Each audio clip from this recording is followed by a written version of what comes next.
Dr. Peter Antelyes, professor at Vassar College. Primary areas of interest for him are American literature, Jewish studies, film, comics, music, and other forms of popular culture. He received his undergraduate degree from Sarah Lawrence College and his PhD in English from Columbia University. And he teaches a course about comics or graphic novels.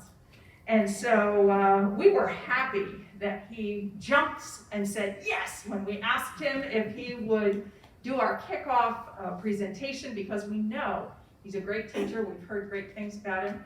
And this is what he does. So, hey, help me welcome Dr. Peter Antelyes.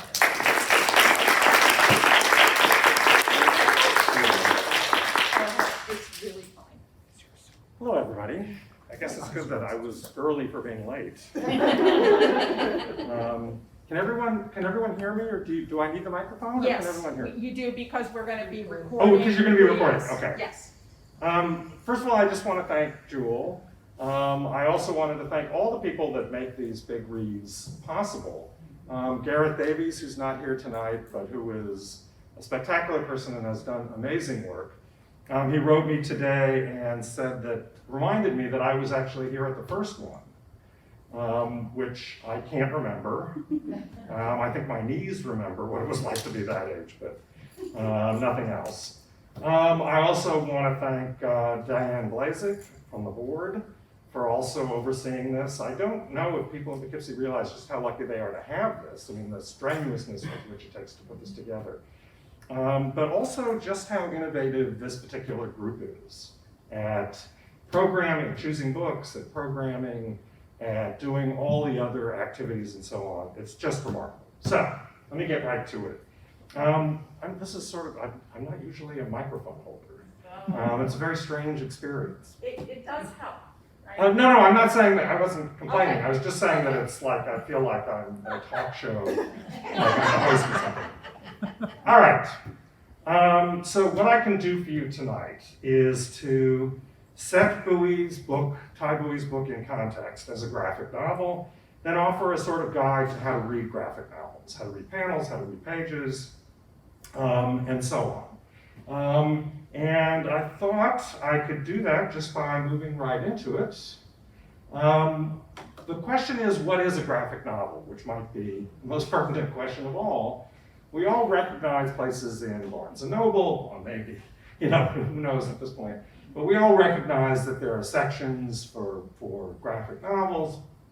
Now we all think, I think on some level, that we know what a graphic novel is, though we might be at something of a loss for the details of exactly how it works. Interestingly enough, I think that graphic novels are not any different from comics. And the reason I say interesting enough is because when the term graphic novel, when it first became popularized by a couple of groups. One, people like Barnes & Noble, who wanted a new marketing ploy, a way to establish the identity of a particular kind of book and sell it. And also lonely cartoonists who wanted to suggest this was an elevated form, that this was equal to. And my feeling is, at this point, nobody cares. Whether you call it a graphic novel, whether you call it a comic. And in fact, graphic novels, which may be longer than comics in the way they're originally put together, the fact is that you can find things that are called graphic novels that are basically comics stapled together into a long book. So I want us to leave that aside. The definition I'll use, and it's very abstract, but we'll get to its particularities, is a way of representing and thinking in a hybrid image text format. Just keep that in mind while we go, and I'll get to that. Now the fact is, before we talk about the details of the panel and page, there are a huge number of things that fall into this category of graphic novel. This is just from 1978 to the beginning. We have this book, which is sometimes called the first one, which is nonsense. There were graphic novels back in the 20s. There are superhero graphic novels. There are graphic novels by people of color about immigration. There are graphic novels by women. There are graphic novels about women, you can imagine. This is a sort of meta graphic novel, Jimmy Corrigan, which was one of the great graphic novels, and it's about superhero comics, a sort of meditation on it. There's graphic journalism, there's graphic science, this is about climate change. There are graphic diaries, and we mustn't forget that there are comics all over the world. There are Italian comics called fumetti, there's French comics, there are Japanese, and this is a wonderful French comic called The Rabbi's Cat, about a speaking cat, of course. This is an Israeli writer, Rutu Nodayan, and this is one of the great works of manga, which is basically Japanese comics. So I just wanted to suggest the huge range that you're talking about when we use that term graphic novel. And in fact, novel has nothing to do with a lot of these. It's just a kind of appellation that's been applied. The fact is, today we're going to be focusing on one particular strain of graphic novels, which is the graphic memoir, or graphic autobiography. People in the business now call it autographics, which I just find really hopelessly, painfully obtuse, especially since autobiography contains the words auto, and it contains graphy, which is to say drawn or written. So it contains what you need in autographics. Interestingly enough, and this is true of a lot of newer media, the most canonized, those works that are considered to be the greatest and that people go to first, are generally within this category of the autobiography. So you have Maus. I don't know if people know about Maus, which is a graphic novel about well, it's actually about a son reaching out to his father who lived through the Holocaust and telling the story of the Holocaust, but also telling his own story of his relationship to his father. This is why I actually like the word autobiography too, because it's about auto, which is self, it's about bio, which is to say the other, and it's about drawing. Persepolis, have any of you read Persepolis? So I don't need to, I mean, it's an extraordinary book about a woman growing up in Iran. I don't know why I separated this, but Fun Home, which was also made a Broadway show, a wonderful Broadway show by Alison Bechdel. These have become sort of the standard canonized texts, and that's the genre in which Thi Bui is working. I want to narrow that a little bit more for this particular text and suggest about autobiographical works by people of Asian descent in America. So you've got Linda Barry's Grace Marley. She's a Filipino writer. She's extraordinary. American-born Chinese by Jean Yang. Adrian Tomine's Shortcoming, he's Japanese-American, and Amira Jacobs' new book, Good Talk, which just came out last year. She's from India and is now an American citizen. It's incredibly rich vein to tap. And I want to go even further into that genre and suggest the books that are just about Southeast Asia. So there's Viet in America, which is in fact very much like the book that we're talking about tonight, Thi Bui's book. If I'm going too fast, it's so hard with masks telling like, okay, just signal me, flap a flag or something. Just let me know if I need to slow down or pause on something. Year of the Rabbit is a book about Cambodia. It's about a person finding out about his parents' upbringing in Cambodia during the Khmer Rouge. And it's also an exquisite book. And they're all very different. I just want to make some connections to make it helpful. And also we should think about other genres, other arts working at the same time. Viet Nguyen also wrote, I don't know if you've read the book. How many of you have read the Thi Bui?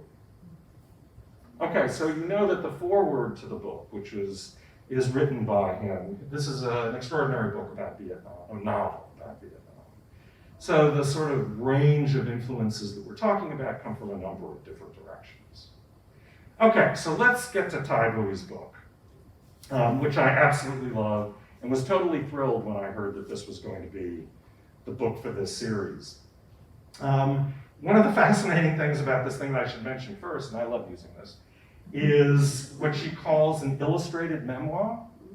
I say it's fascinating because among people in the business, in the graphic novel comics business, the word illustration is deeply problematic. It's often seen as a subordinate art. So when you ask somebody who wrote that, well, I illustrated it. Oh yeah, no, I'm not interested in you. I'm interested in the person who wrote it. So I would love to ask her what she was thinking when she did this. She's deeply immersed in other graphic novels and other graphic memoirs.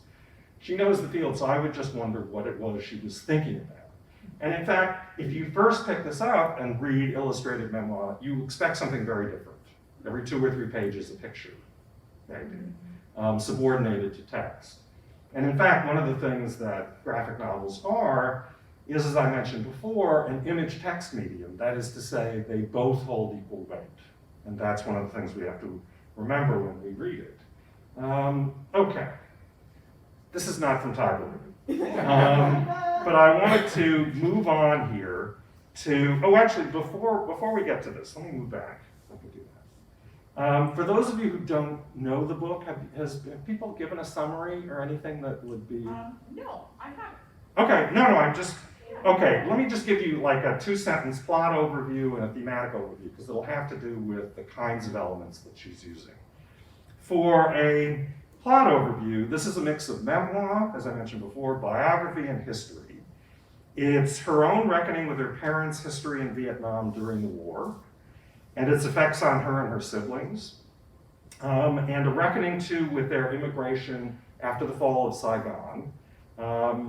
They were part of the generation of what was disparagingly called boat people. And we, of course, have all sorts of new people coming that makes this book all the more relevant, and their lives as refugees in the United States. That's the basic plot, or plots. It's a series of plots that are sort of braided together.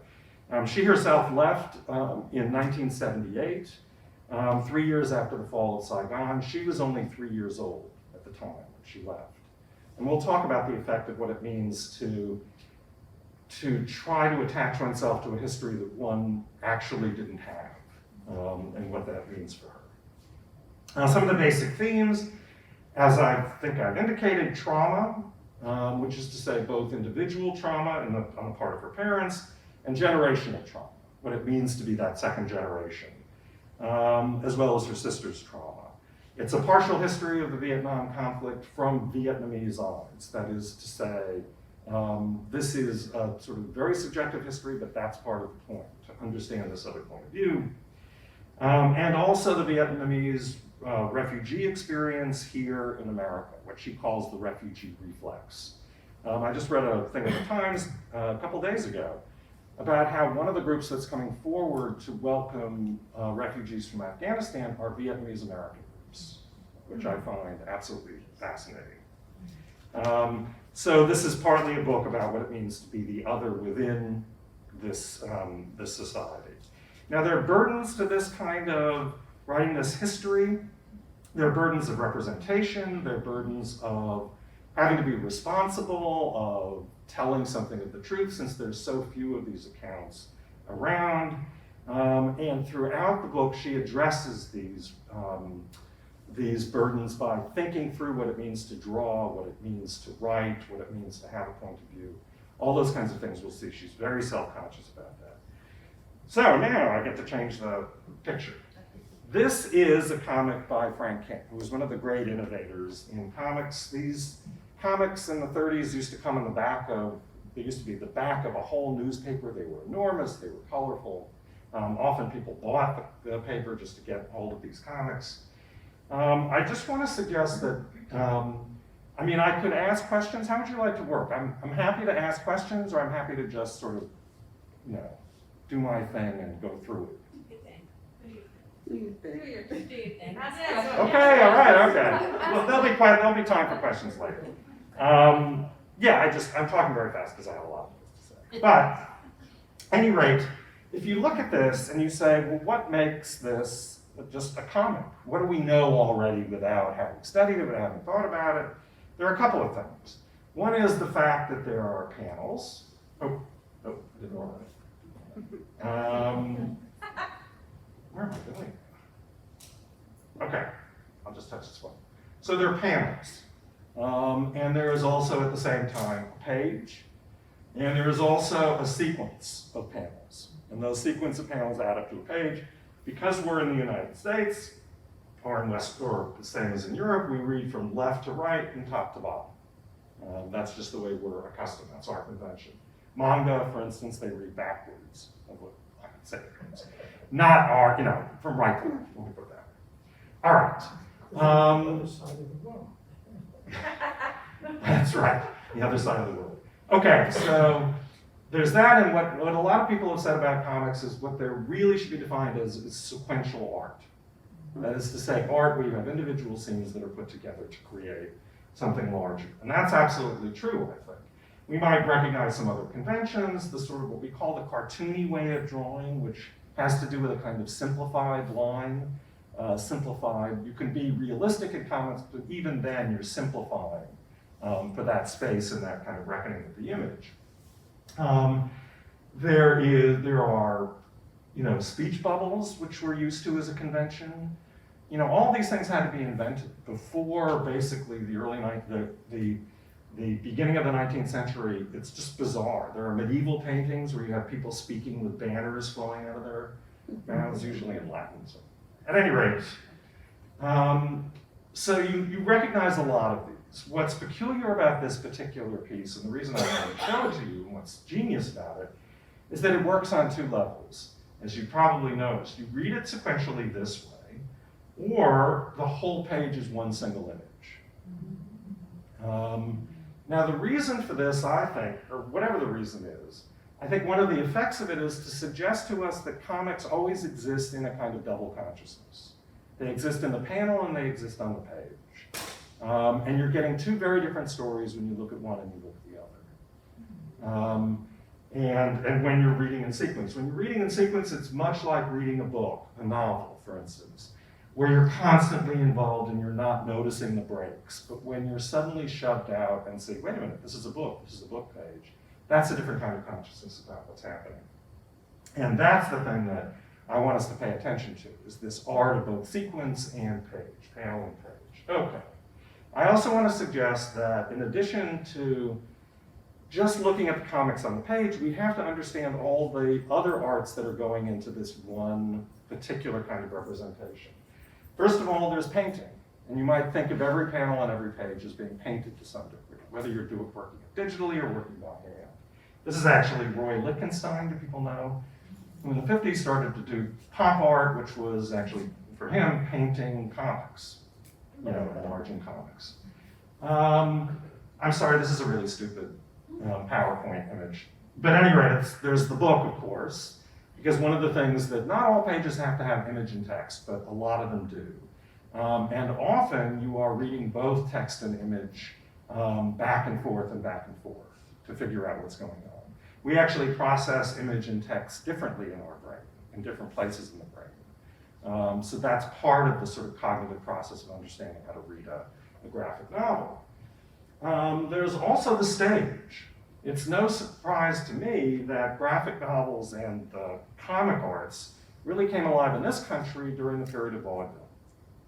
And a lot of early comics actually draw the proscenium stage in, because that's how they were thinking about the stage of the panel, where there's movement within, but also movement to other spaces. And lastly, which we'll talk about a little later, there's film, which works almost exactly the same way in the fact that there are still images, just like we saw on the Frank King, but there's also illusory movement when you move through those images. And that basic paradox, which is central to film, is also central to comics. So what I'd like to do is let's just look at those two elements, panel and page, in Thi Bui. And what I'm going to do is sort of cycle through a number of sort of issues and elements in Thi Bui's work, so we get a sense of the range of her art and just how to read a page. This is an image, one panel, the first panel from a particular page. I'm going to have to tell you something a little about this so you'll understand. This is her mother when they were growing up in, I think it was San Diego. Now I actually don't, is it San Diego? Yes. I think so, yeah. When they're growing up in San Diego, she gets so distressed that she takes an overdose of sleeping pills. And this is, in this image is the father, who is a deeply distressed and depressive character, but a very interesting one.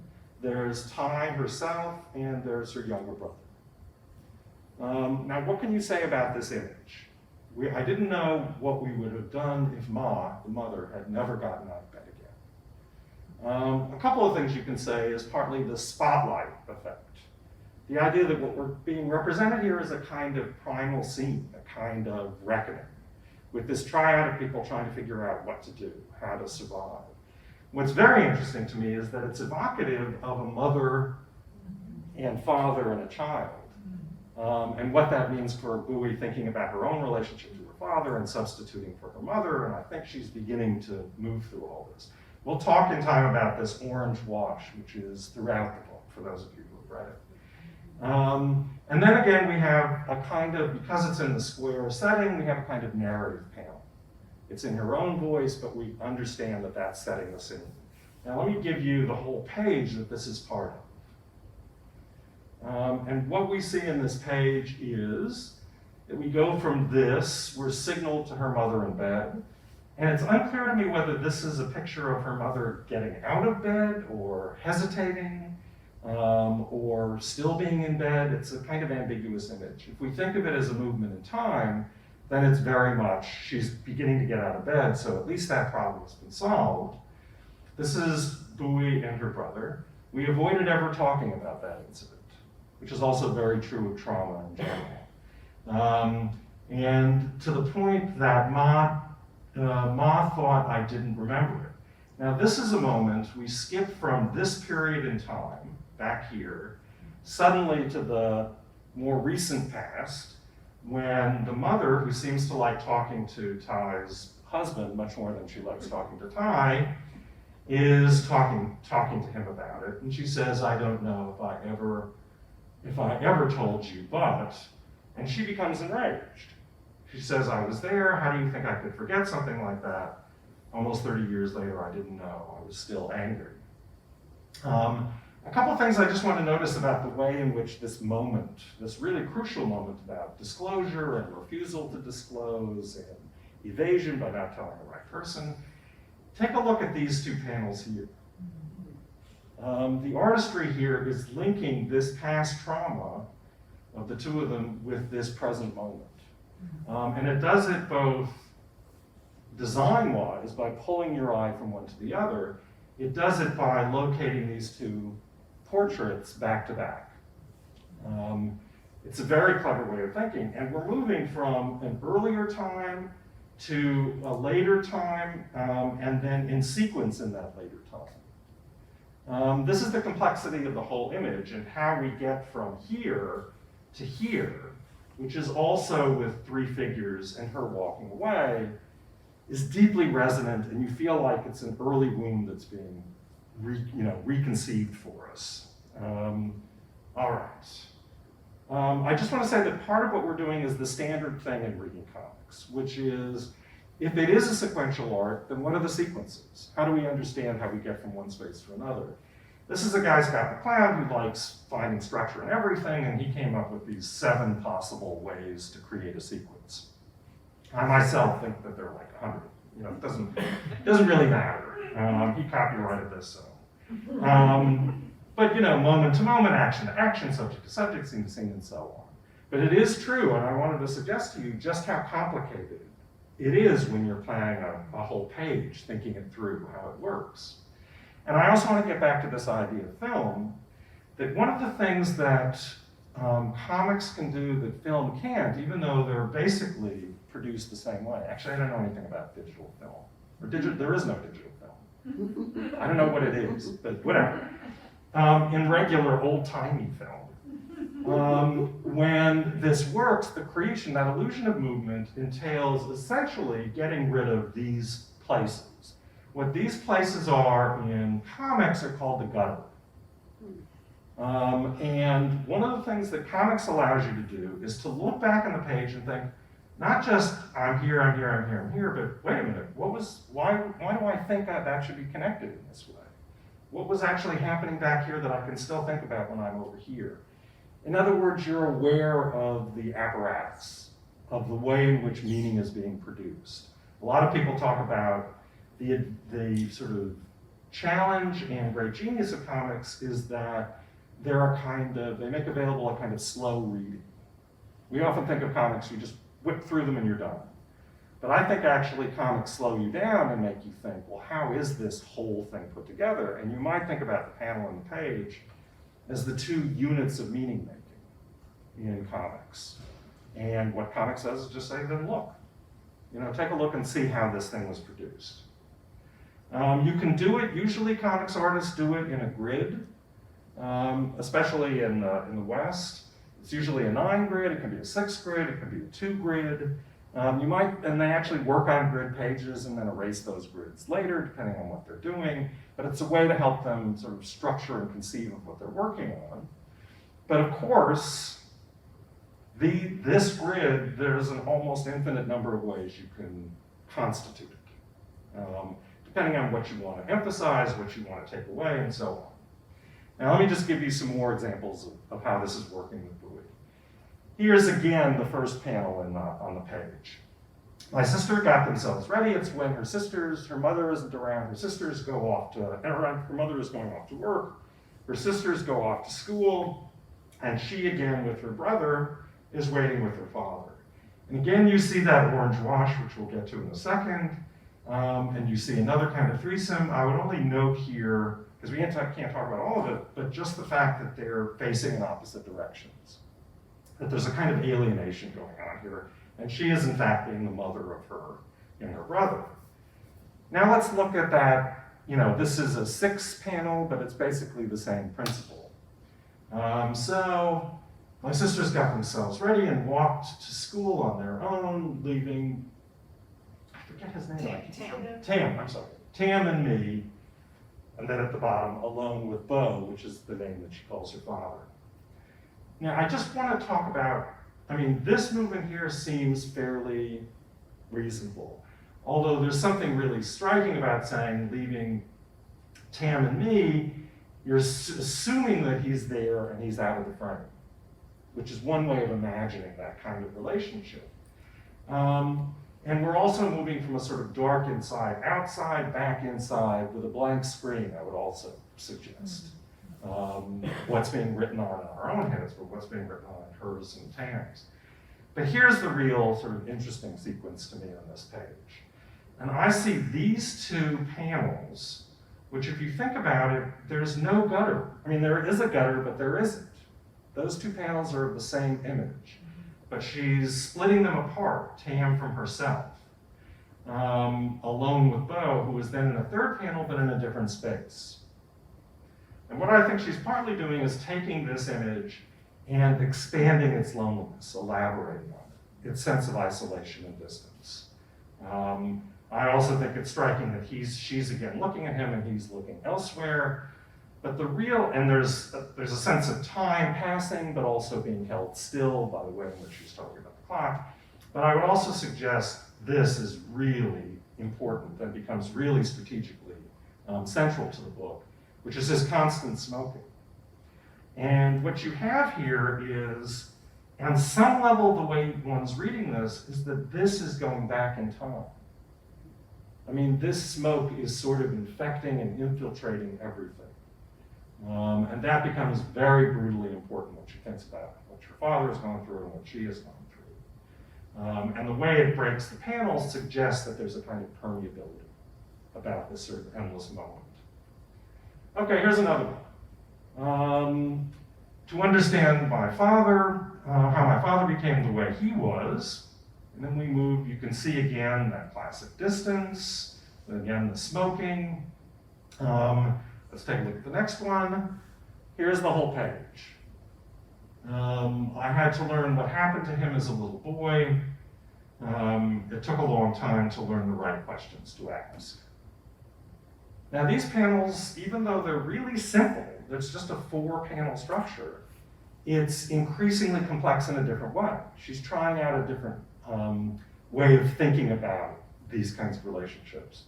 I don't know if you know, but this is Bui's first book in this format. And she's written very eloquently about how she learned as she went.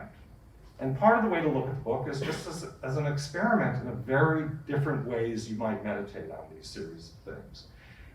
What's so striking about this is we've got the distance, it's reduced down to when they're the same age, which might be a way of thinking about an empathetic response, a way to get through to him. Now suddenly she's off the table, now they're both at the table, which I think is important. And here they're looking at each other, or they're not looking at each other, they're sort of gazing off. And then finally you have this moment of rapprochement where they're still separated. They're still not talking to each other, but notice their feet. You know, this suggestion that some kind of proximity is being produced in order to talk about who they are. Now I want to suggest that these panels can get incredibly complicated. I've been talking about a grid. This is what I was talking about before with manga. People who grow up reading manga, this is not a problem to read. If you haven't read manga, you just want to go out and have a cup of coffee. You just want to take a break. I'll show you where the panels are, because it's not that the panels don't exist here. This is where the panels are. Manga, which was influenced by American comics and then came back and influenced American comics, is incredibly more dynamic in its use of panel and page design. And Bui's aware of this, of some of the things that you can do, especially the ratcheting between close-ups and far shots, creating action, creating suspense, fumbling over the lines, which is another way of thinking about space and containment. So here I'll give you a couple of pages to give an example of her in a more complicated vein. This is the birth of the child before her who also died. So the idea is that she comes along as a kind of substitute for the death of this child. At any rate, Tao's birth in Saigon in '74, the year before I was born, my mother had another baby. Everything looks normal, your baby is healthy, who knows what happened, watch out, it may have been this. The body came out still and blue. Bo paid a man to put her in a box and take her away. Ma never got to see her. So what you have is a kind of sort of page split in half. On one side, you've got this great open space, which might make you think of, oh, this is wonderful, it's an open space, until you focus on him. And this is Bo's experience of all of this in one sitting, sort of reduced into that one moment. And then you begin to see this parallel with this horribly contained image at the same time, that it doesn't matter where you are, that this horror overtakes you. And there's a kind of claustrophobia that is, you get darker and darker as you go down on the page.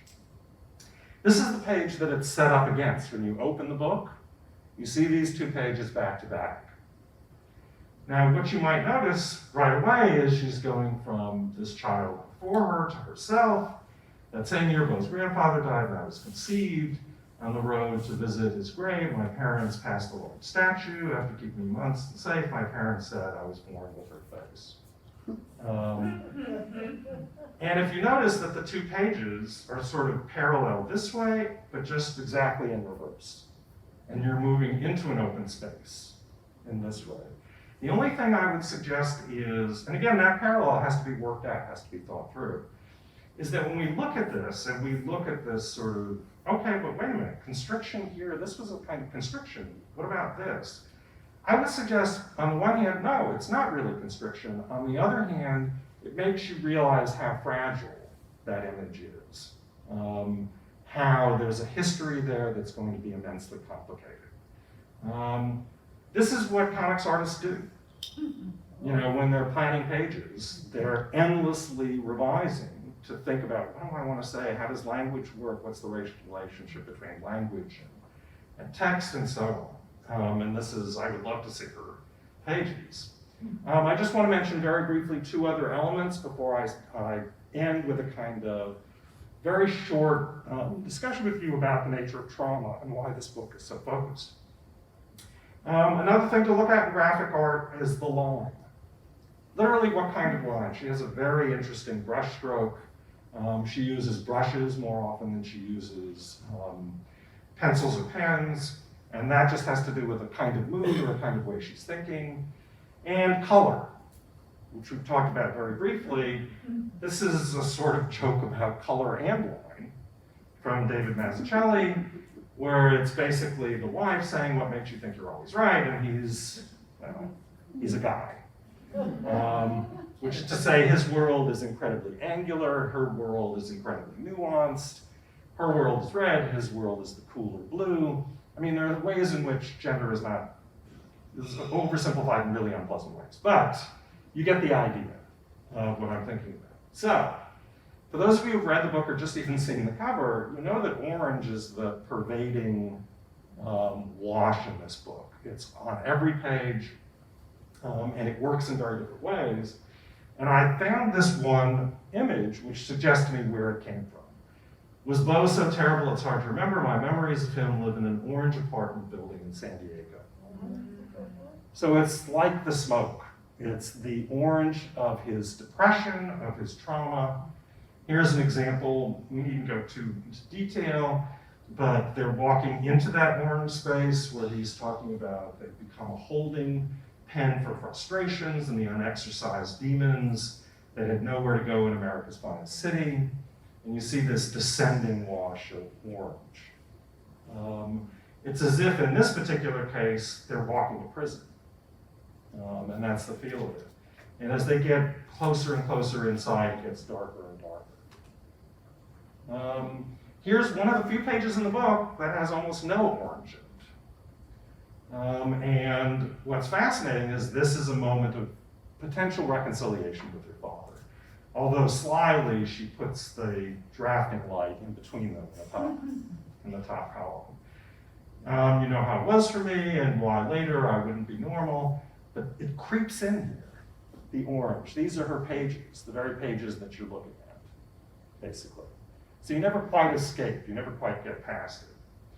Now I want to talk about something, this is my last point, which is about trauma. What I haven't been doing yet is really talking thematically about how the book works, or one of the things to keep in mind when you're watching it. So I'd like to say just something about trauma. So what is trauma? I think we need a working definition, which for me is an experience that so violates and threatens the self, just as it does the body, that it becomes impossible to fully process. It remains undigested and generally undisclosed, and as a result ends up being repeated in obsession and recreation of similar relations and crises, and dividing people within themselves and from each other. I bring this up because this is throughout the book her sort of central resource for thinking about who she is, who her parents are, what history is. And one of the ways that works is through time. How does time repeat itself? So here you have another 2-page spread. We've already seen something like that with the shrinking down of herself and her father. This is her father away to the relative safety of Haiphong, Wempo at the age of 7. In that dark apartment, again, you see the orange in San Diego. I grew up to be with the terrified boy who became my father, afraid of my father, craving safety and comfort. I had no idea that the terror I felt was only the long shadow in the zone, which she's very literally drafting here for us. One of the things I find really fascinating is one, the sort of blankness of this page, and the sort of position she is to have almost nothing to pull on in the way that her father did. But I also love, frankly, the doll. Who is that doll? I mean, is that doll herself that she's trying to take care of? Is it really her father? Is it her younger brother? Or is it the next generation? Because what we're really talking about here is generational trauma. What's been called in some places post-memory, the post-memory generation. That is, how do you address a trauma that you don't remember because it wasn't your trauma? How does it become passed along to you, reenacted in you? And in fact, the book starts, the very first section is of her giving birth, Thi Bui. And why that triggers her trauma, because suddenly it's, but wait a minute, am I going to pass this on? Am I going to be capable of doing this? What does it mean to become a mother? All these kinds of possibilities that for her signal a kind of trauma. So here this is literally the first page of the book. I have refused drugs, the baby won't come out, and she's in this really terrible, hospital setting. Everybody's trying to help, but she feels like hemmed in. She feels like this is a torment. Let's go to this page. When the nurse brings in the tray of surgical instruments, because they're gonna have to do a cesarean, I feel my stomach go back the way it did once when I was a child, and Bo had carelessly, not a cesarean, that's actually carelessly told Ma in front of me about a rape, a pair of scissors inserted into the vagina and opened up inside. She's thinking about childhood, about bringing a child into this world about childbirth as rape, because this is how she begins to think about generational trauma. And this is the moment when the doctors, when she finally says, I was defeated.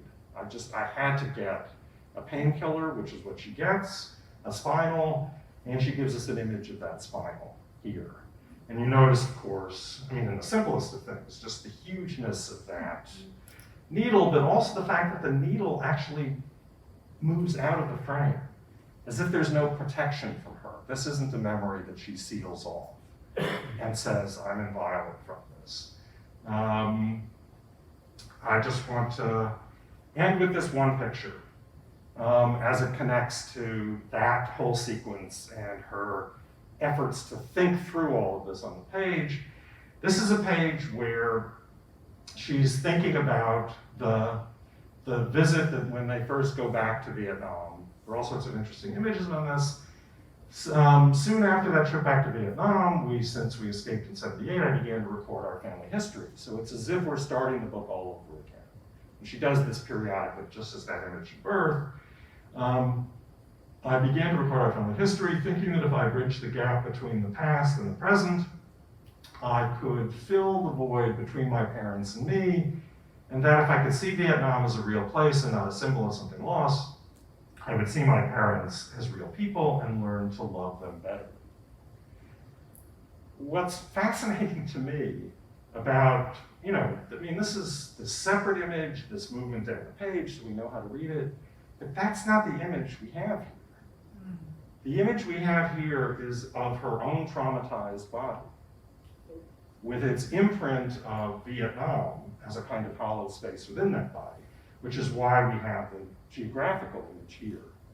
And that image, interestingly, moves up into this space where she's feeling so calm, she's feeling so collected, she's feeling like she's in control of this process.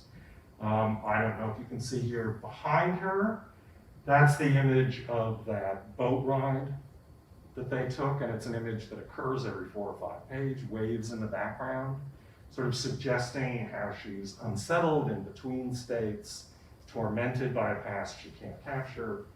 And this, what they call in comics, is a splash page. That is when there's absolutely no confinement. There's no, in most of her other big things, there was a square inside. This is called a splash page. It means that she's overwhelmed, and that we're overwhelmed as well reading it. And this, for me, is what graphic novels can do, graphic memoirs. This is her taking every conceivable instinct and strategy that this hybrid image text form gives her, to talk about how things repeat, to talk about how people get close, to talk about how people get fragmented, and to tell a real and absorbing history. So that's it.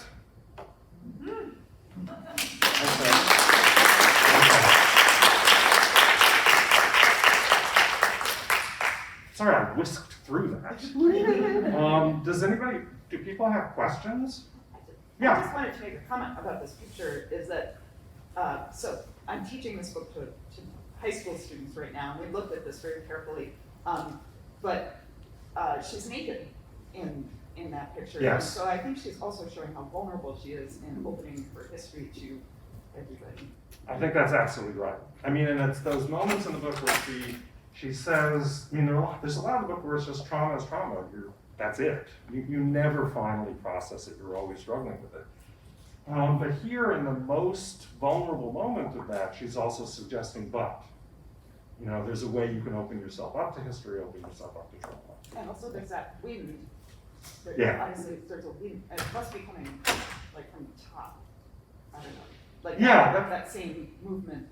Yeah, and in fact, she's sort of brilliant, as you've seen throughout, at getting this sense of this sort of splash across the page, where that wind is coming through as well. It's an emotional wind not to be quite, but it's an emotional wind as well as a sort of thematic one. So thank you for that. How's it going with your high school? It's going well. I think they're enjoying it. Yeah. Yeah, I mean, they have a really exquisite visual sense nowadays. Yeah, they have been picking up a lot on like the dream pages are interesting to Mhm. them. The astral projection, that Bo was, they found that very interesting. Yeah, no, I mean, and what's great about this is it's an incredibly sophisticated book that if we read at any particular level, depending on what sort of things you engage in. Yeah. I want to say what rings in my ear is what a graphic novel can do. Right. And I just want to relate a story about my daughter who voluntarily took a group of intelligent young kids who do not read because they refuse to read. Right. And what she did for this summer experience was teach them through a graphic novel. And they learned primarily to enjoy. And it was necessary, I mean, these are kids who are all, it was an ESL experience. Mm-hmm. Right. But they not only learned about other cultures and the commonalities among cultures, but they learned to enjoy the experience of others. And the graphic novel, they were all very visual. The graphic novel was the vehicle. So it can do a lot more than tell the story that comes from an individual. Right. It can bring people in, especially the visual learners. I totally agree. And in fact, a year ago, I got an email from a former student who had taken a comics course of mine. And she's now a children's librarian at a local school where she lives. And she said they were voting on whether to get rid of all the comic books and manga and graphic novels. Because they felt that you're not going to be learning how to read this way. It's just the opposite. You're just going to be looking at picture books. And it's like, oh my God. So yeah, that's the word that we have to get out. Who else has a question? Yeah. Yeah, I'm just curious from your scholarship and in your readings, what conventions of traditional memoirs do you find the most interesting when they're adapted to graphic memoirs? And what do you see as kind of the interesting change that's possible in graphic memoirs? That's so interesting. I mean, I think that there are a lot of the same effects that you can get. One of the things that graphic novels intensify for me is, and I'm getting a little abstract here, is one, the treatment of time. Because when you're writing a memoir, you're both, your present case person and you're the past, and you're evaluating that relationship, and you have some sense of closure, and all this is operating by compressing that into single pages. And it can make that psychological and social work much more sort of evident and available. I think that's one of the things. And I also think of space too. It can let us know in ways that, yes, books can say, and we entered the room was like this. But if you have that instant moment of recognition with a panel around it, with a page around the panel, you have a sense of what kind of access we have to spaces, the ways in which spaces make us who we are, and the ways we inhabit them. So I think those are two dimensions. That's a great question. Yes, yeah, and then, yeah. Could you just speak a little more about the brain processing text and pictures differently and how that works in this genre? Yeah, I mean, I don't know what I'm not that much of an expert on the science of it, although there are people out there working in cognitive studies on comics to figure out just how this works. But my experience, and everyone I've ever talked to, has been that even though you're not aware of it, you're sort of toggling back and forth. It's a little like, even when you're looking at a single image, they do those eye tests where they can track where your eye is moving. And that movement suggests that you're trying to do a number of things at the same time, trying to explain the whole image, trying to explain parts of the image, trying to bring it into focus. And when you do it with text and image, you're constantly toggling to see well, is that like here where there's a kind of tension between text and image, and you're also being swept across the page by image, but you're also looking at that central image and thinking, well, what does that mean? And what happens in the mind, I think it's the hippocampus. This is, if anybody really knows, they should say something now. I mean, there's a place in the mind, you know, we live like a billionth of a second past what just happened. You know, we have to process all the information that's given to us, and it's happening all over the brain, and the brain has to make it cohere so that we understand that we're living in some kind of reality. And I think this is what happens when we're reading, is that we're looking at text, we're looking at image, and we don't go insane because there's some part of the mind that's making those adjustments for us. But the advantage of the text, of these kinds of texts, is that they, no, step back. Think about what a word means here as opposed to what an image means. Think about what the image can't say that words can and vice versa. So that, I don't know if that's answering your question. Thank you. Yeah. I have a comment. I'm not quite sure how I want to make it. But it seems to me that reading this book, or any such book, having someone who is familiar with how to interpret the illustrations, as you did for us tonight, makes it possible in a way to appreciate the work that's very, very difficult for the person who has been reading literature Sure, yeah. for a lifetime. My book group has already read and discussed this book. And I got more out of it tonight than we did from that hour discussion. Perhaps because we didn't discuss it with using the book in front of us. And most of us read books that are not illustrated. Right. So, you know, we came away with, no, a picture does not tell 1,000 words, so words tell 1,000 pictures. That's a nice way to put it. And I just, you know, I found what you did tonight very useful, and I congratulate the teachers who are in this room who are going through the book with students so that they can begin to relate to the illustrations. We could not. Yeah, I think it's just like anything, right? You just have to learn how to read all over again in this particular case. Read it. It's a new way to learn to read. Yeah, absolutely. I mean, as I have a student from a former classmate years ago, Kat, who's here, who will say that I'm just obsessive about, even when we're reading literature, what is this word? What is that? It's always, one way to think about media for me is that it's always material. I mean, if it's literature, it's words on a page. You have to look at those words, you have to think about the page, and so on, and I think graphic novels are the same way. Yeah? What's the significance of the reversal of the lower part of Vietnam on her body? The reversal. Well, if she were turned the other way, it would match, but then it would maybe be a different picture. Yeah, no, I think this is really an interesting question because it suggests, you know, on the one hand, there's something that's going on here, like, I don't know if any of you have read Woman Warrior by Maxine Hong Kingston. There's a sequence where she describes, it's about the growth of this girl into a woman warrior. And there's a moment in the book where her parents write on her back, but write with blades, basically, to tell her what her future will be, to tell her what her destiny will be. And there's a sense here that being written on the back is really, really an important way to talk about the burden one bears. I also think, though, it's just as the problem with the medium, if you did turn her around and be like, it could because she's naked, because it would be a different kind of problem. But I also think the book is filled with backs. Its basic aesthetics is, look, you're turning your back on it. Yeah, Kat. I'm curious.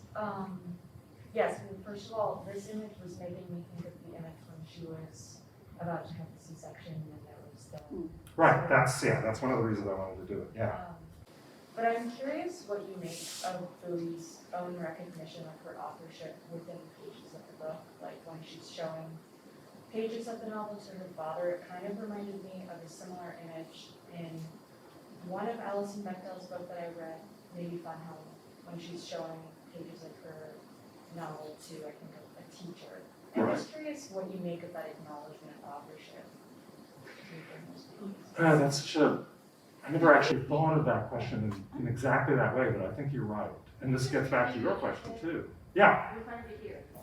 Oh, Kat was asking about what it means that in a passage like this, and in a lot of passages in the book, she foregrounds herself as the writer of the book.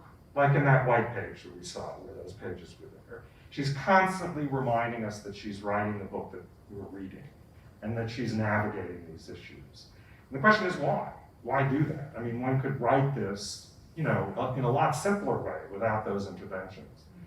And I think there are a number of answers, one of which has to do with a kind of way in which she's thinking about this therapeutically. You know, a way of saying, I'm a part of this process, I'm not a sort of transparent being who is projecting this. And so I have to sort of write that. And I think that it's not a way to say something, I think it's a way to be on the page for her. Yeah, I think that's the way I think of it mostly, is that she's in each of these pages trying to think again, well, let me insert myself into this situation. And she's also reminding us that it's her situation that we're talking about. I'm curious, and actually I'm hoping to be able to ask her this question, like how influenced she was by Mouse. Because when Art Spiegelman does that, he is, I think, trying to show that he's not trying to co-opt the Holocaust to make a profit. That he's trying to show his voice in a meaningful, you know, not presumptuous way. Right. I mean, I think that's the other side of it that I was thinking of this, which is if you're writing a book as a Jew in his case, and a second generation, you know, children of the survivor, or in this case, you're writing it as a Vietnamese American, you're doing it in such a way that you're saying, here's a representative experience. You just can't avoid that. And there's something about constantly reminding us. In Spiegelman, it's more, look, we really don't know what history is. The Holocaust is complicated. It's unimaginable, but we still have to record it. So let me show you imperfect people at that task, including myself. And here I think that there's a little bit of the stress of, what does it mean to say, I represent the boat people? You know, what does it mean to say I'm this immigrant, or this is a trauma that was national but is also modern? And I think there's an enormous amount of anxiety about that she wants us to sort of be aware of. Yeah. I mean, I think along the lines, it's also, she's writing her family story. And I think that, you know, her mother, her father, like I think it's a very uncomfortable thing to say, well, I'm gonna tell you how I remember growing up and have that represent your family. And so she's probably just being metafictional about, you know, saying like, I'm telling this story, this is coming from me, you know, don't judge my whole family or recognize that there's other perspectives on this. Yeah, and in fact, the book goes out of its way, I think. I mean, that's very astute. The book goes out of its way to give her parents moments that humanize them. And even in her upbringing, that recognizes the extent to which this was out of their hands. But yeah, I think that's really right. I mean, anybody who produces memoir of any kind has to betray the ones they love. I mean, it's the nature of the beast. And that's also what's going on here. See, I mean, Yeah. I hear all the intellectual stuff, and that's what I'm hearing right now. I came to this book in a more visceral kind of way. It probably took me 10 days to read it because I would read things, I would be so upset. Right. And so I had to put it down, I had to walk away from it, I couldn't come back to it. And it took me, like I said, it would take me a day or two to work through all of this in my own mind. Part of it's because I was in college in the 70s, 60s and 70s. Mm-hmm. And I came to this with a different, I'm angry at our country. right now. Big, I was angry then, but I thought I got rid of that until I read this. Yeah, And, so I have some of that, but other things, I mean, for me, and I understand the orange in the building, where you're coming from, for me, the orange represented Agent Orange and the destruction oh, of that. that's great, yeah. And, but I can see, and I don't know, did she use orange in that building that was all of the evil and all of the other stuff because of that, or was it just, what she used and, a lie off in another universe? But it was, I think that's a great read. I mean, for me, it was just really, it was so disturbing and yet so, it was like having it washed away in a way for me as she was able to deal with it and feel like she was not going to transfer those fears and angers and all of that to her own son, which I think is what ties the book together, the beginning with the birth, and then she feels that he'll be set free from this, or she's not going to pass this on. Yeah, I forgot the hopeful part. Yeah. But I think what you're saying about orange is great.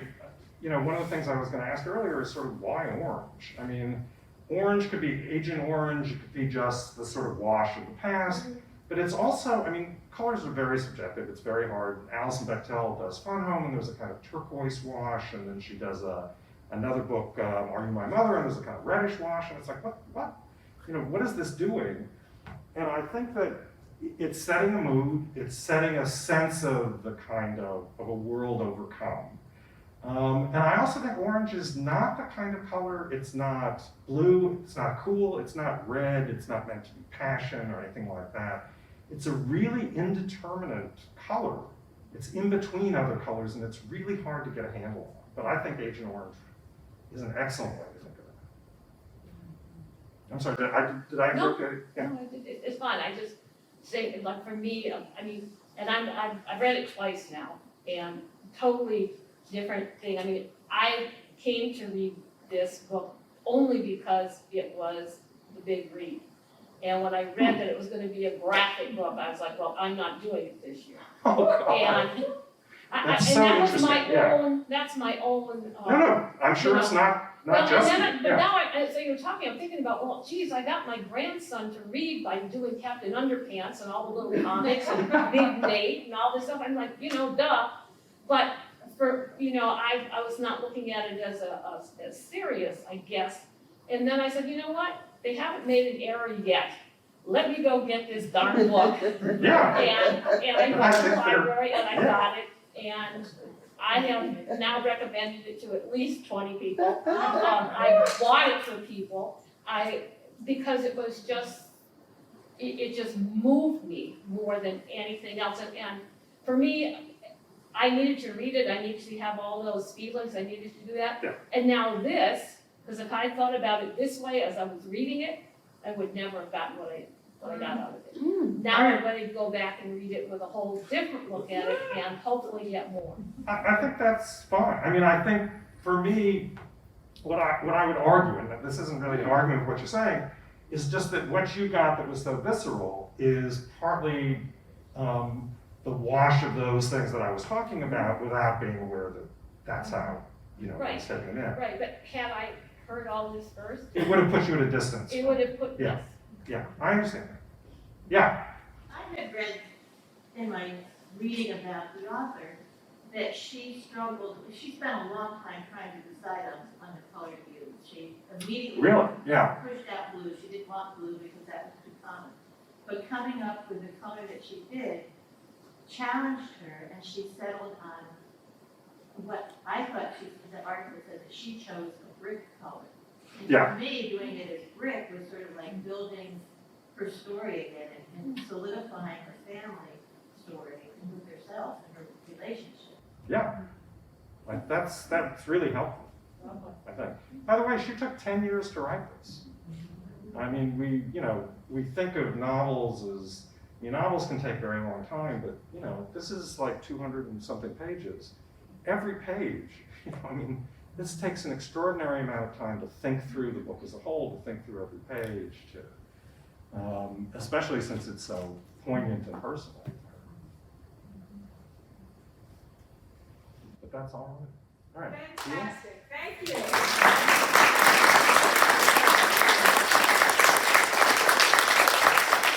And I'm so sorry I was late. Not a problem, not a problem. I hadn't gotten to the soft shoe point yet. Well, I hope to see you all at future programs. Please make sure you have a brochure so you know what's coming up next, and enjoy. Thank you so much for coming out tonight.